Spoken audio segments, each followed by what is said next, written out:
৪৯ দিনে কোরআনের হাফেজ হলেন ৮ বছরের শিশু হাবিবুর রহমান হাবিব। মহান রব্বুল আলামিন আমাকে এইরকম একজন সন্তান দান করার জন্য আলহামদুলিল্লাহ। আমি মাত্র ৪৯ দিনে হাফেজ হতে পেরে আমি নিজেও অনেক আনন্দিত।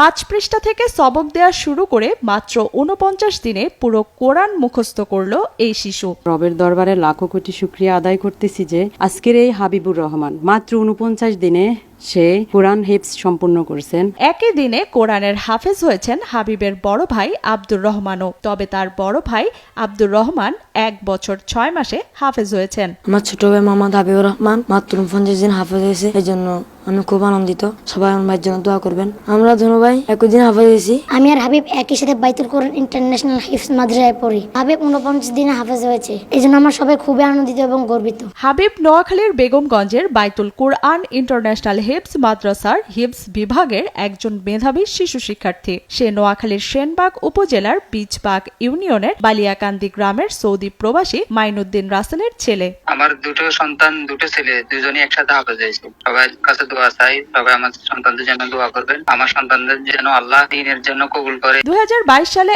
১ বছর নুরানি পদ্ধতিতে পড়ার পর ২০২৩ সালের মাঝামাঝি বাইতুল কোরআন ইন্টারন্যাশনাল হিফজ মাদ্রাসায় ভর্তি হয়ে কোরআন চর্চা শুরু করে এই শিশু হাবিব। এরপর ২০২৪ সালের জুলাইয়ের ১৯ তারিখে কোরআন শরীফ মুখস্থ করা শুরু করে। এরপর ৫ সেপ্টেম্বর পর্যন্ত মাত্র ৪৯ দিনে পুরো কোরআন মুখস্থ করে সে। হাবিবুর রহমান বিস্ময় বালকের নাম। সে মাত্র ৪৯ দিনে বাইতুল কোরআন ইন্টারন্যাশনাল হিফজ মাদ্রাসা থেকে হিফজ সম্পন্ন করে আলোড়ন সৃষ্টি করেছে।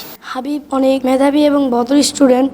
আপনারা সবাই তার জন্য দোয়া করবেন এবং মাদ্রাসার সবার জন্য দোয়া করবেন, যাতে মাদ্রাসার সবাই হাবিবের মতো খুব অল্প সময় হিফজ শেষ করতে পারে। হাবিবের বন্ধুরা যখন খেলাধুলায় মগ্ন থাকতো তখন হাবিব ব্যস্ত থাকতো কোরআনের চর্চায়। আর এভাবেই সকাল ৭টা থেকে শুরু করে রাত ১২টা পর্যন্ত পবিত্র কোরআন তেলাওয়াত করত হাবিব বলে জানান তার মা। এমনও দিন গিয়েছে যে সে আমার সাথে সকাল ৭টা বাজে দেখা করতো, রাত ১২টা বাজে আমি শিক্ষকের কাছে ফোন করে বলতাম যে হাবিবকে তো আমি একটি বারের জন্য দেখি না, ও কি করতেছে। তখন ও তো মেহনত করতেছে।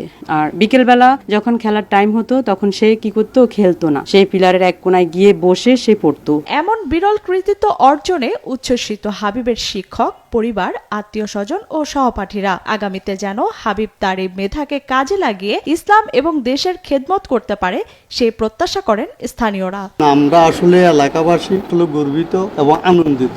সে যেন সারা বিশ্বে আন্তর্জাতিকভাবে যেন সে পুরস্কৃত হয়। পৃথিবীর যত কম্পিটিশন হয়, আন্তর্জাতিক জাতীয় যত কম্পিটিশন হয়, সে যেন ওখান থেকে প্রথম পুরস্কার নিয়ে এসে এই মাদ্রাসার এবং পুরো বাংলাদেশের সুনাম অর্জন করতে পারে। এদিকে হাবিব বড় হয়ে একজন বড় আলেম হয়ে আন্তর্জাতিকভাবে প্রতিযোগিতায় অংশগ্রহণ করে দেশের সুনাম অর্জন করতে চান বলে জানান এই মেধাবী শিশু ও তার বড় ভাই আব্দুর রহমান। দুনো ভাই অনেক ইচ্ছা আমরা বড় হয়ে বড় একজন আলেম হবো, বড় মুহাদ্দিস হবো। আমি চাই আমি ভবিষ্যতে একজন বড় আলেম হব এবং দেশে বিদেশে যে কম্পিটিশন গুলো হয় আমি তাতে অংশগ্রহণ করতে চাই। আমার জন্য সবাই দোয়া করবেন। আল্লাহ তাআলা মেধাবী এই শিশুর বড় আলেম হিসেবে কবুল করুন, এমন দোয়া করেন হাবিবুর রহমানের শিক্ষক হাফেজ মোহাম্মদ নুরুল আলম। আজকের হাবিব তার বাবা মায়ের স্বপ্ন পূরণ করেছে, মাদ্রাসার সুনাম উজ্জ্বল করেছে। ভবিষ্যতে একজন বড় আলেম হয়ে দিনের দায়ী হয়ে দিনের খেদমত করতে পারে এবং এই কোরআনের বাণী সারা বিশ্বে ছড়িয়ে দিতে পারে। হাবিবের স্বপ্ন আন্তর্জাতিক আলেম শায়েখ আহমেদ উল্লাহর সাথে দেখা করা। এজন্য সে টাকা জমাচ্ছে বলে জানান হাবিবুর রহমানের মা